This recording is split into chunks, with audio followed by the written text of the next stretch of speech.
Halo semuanya, perkenalkan, nama saya Brady Fernando. Saya kuliah di Universitas Tarumanegara tahun 2018, mengambil jurusan Teknik Industri. Pada kesempatan kali ini, saya akan membahas beberapa materi dari pelajaran otomasi. Jadi, apa saja yang akan saya bahas pada video kali ini, ikuti saja ya. Industrial Automation. Otomasi berasal dari bahasa Yunani yang berarti bergerak sendiri. Pada dasarnya, otomasi itu bergerak dengan sendirinya atau sedikit ada intervensi dari manusia yang dikendalikan oleh alat atau dari sistem. Pada dasarnya sistem itu sendiri ada pada proses manufaktur dan non-manufaktur.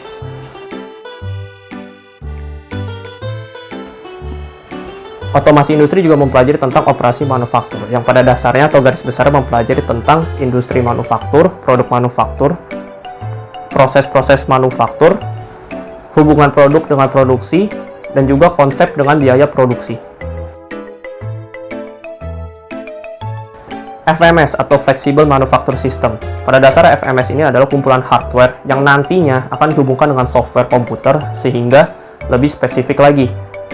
Namun, FMS ini memiliki kelebihan dan kekurangan. Antara lain kelebihannya adalah lebih cepat, biaya kerja yang lebih rendah, dan mutu yang lebih baik. Namun, kekurangannya adalah keterbatasan kemampuan, pemilihan waktu yang tidak sesuai, dan juga lebih mahal. VDI Handling. Pada dasarnya, VDI Handling akan melakukan operasi yang pada nantinya akan menghasilkan penghematan yang luar biasa. Karena pada dasarnya, semakin banyaknya otomisasi yang ada, maka biaya yang dikeluarkan oleh sebuah perusahaan akan lebih besar juga.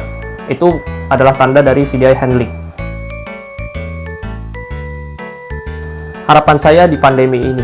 Pada dasarnya pandemi ini mengharuskan kita, orang-orang yang pada dasarnya bekerja di luar, untuk mengurangi kontak fisik dengan orang-orang yang ada di sekitar kita. Maka dari itu, saya berharap dengan kondisi seperti ini, otomasi lebih banyak dikembangkan dan lebih dikuasai oleh banyak orang. Sehingga nantinya aktivitas manusia akan banyak berkurang dan juga mencegah penyebaran virus dari pandemi corona ini. Hope in the future automation. Saya berharap dengan berkembangnya teknologi nanti di masa depan dan hal-hal lainnya, saya berharap semakin berkembang juga otomasi yang digunakan, bukan hanya di perusahaan-perusahaan saja, namun juga dalam kegiatan sehari-hari manusia. Sehingga pada nantinya aktivitas manusia sangat banyak terbantu oleh dengan ada otomasi ini.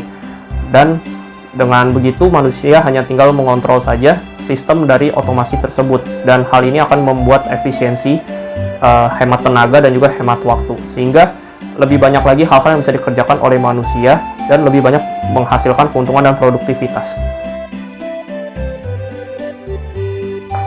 Kritik dan saran untuk materi kuliah. Pada dasarnya saya sendiri menikmati setiap materi yang diberikan untuk mata kuliah otomasi industri ini. Namun kritik yang bisa saya berikan sebenarnya tidak relevan karena ini semua karena keadaan saja. Saya merasa sebenarnya mata kuliah ini sangat menyenangkan, namun karena kita semua akhirnya belajar dari rumah, itu membuat kita sedikit bosan dan kurang mengerti. Dan saya berharap pesan saya untuk materi-materi otomasi selanjutnya bukan hanya sekedar teori, namun juga dimasukkan juga praktek-praktek ketika kita harus melihat pabrik-pabrik yang ada, manufaktur-manufaktur yang ada, dan kita juga bisa belajar dari situ. Kritik dan saran untuk menempuh mata kuliah. Mata kuliah ini diajar oleh dosen bernama Pak Agus Salim STMP. Pada dasarnya beliau sangat bisa untuk menjelaskan setiap materi dengan baik dan jelas. Dan saya tidak ada masalah sama sekali dengan beliau dalam menjelaskan materi yang diberikan. Saya berharap kedepannya semakin ditingkatkan lagi dan juga menggunakan bahasa-bahasa yang mudah dimengerti seperti saat-saat ini. Hal itu memberikan perbedaan dengan dosen-dosen lainnya sehingga kita sebagai mahasiswa merasa tidak ada jarak dengan dosen dan kita semakin akrab. Oke, berikut adalah ulasan saya terhadap beberapa materi dan juga pendapat saya tentang mata kuliah dan juga dosen dari otomasi industri. Bagaimana pendapat kalian tentang video yang saya buat pada kali ini? Terima kasih untuk kalian yang telah menonton video ini. Tinggalkan komentar kalian di kolom komentar di bawah dan juga kritik dan saran kalian. Terima kasih buat kalian yang sudah menonton. Sampai jumpa di lain kesempatan.